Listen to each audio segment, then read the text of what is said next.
Eccoli tutti attorno al tavolo, istituzioni, imprese, istituto di credito e organizzazioni sindacali. L'accordo sottoscritto suona come una sorta di anticipazione di quelle che sono le dinamiche del federalismo fiscale. Il protocollo firmato, iniziativa pilota in Sicilia voluta da Confindustria, si chiama Terra Amica, una sorta di finestra in un momento di grave crisi economica aperta sui giovani.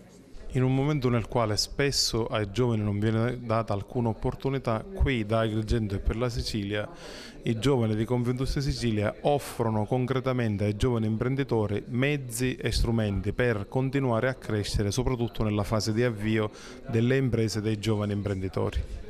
A solennizzare la presentazione del progetto la presenza del primo inquilino di Sala d'Ercole, Francesco Cascio. A lui Confindustria ha chiesto un preciso impegno di farsi portavoce della necessità di estendere l'esenzione dell'IRAP alle nuove imprese fino al 2015. Sarà possibile? Sicuramente sì, è una vicenda di cui l'Assemblea si è già occupata rendendo la legge della Regione.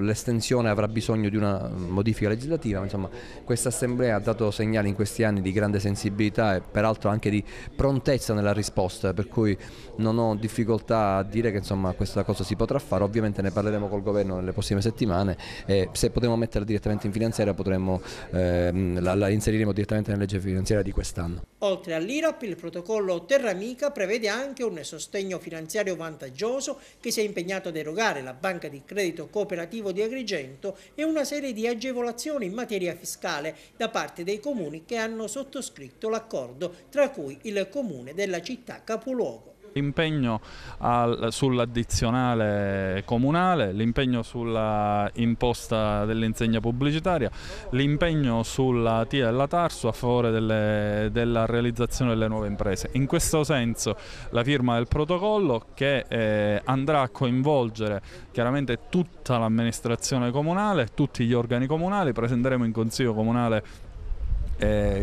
questo protocollo affinché si dia un segnale importante all'economia cittadina.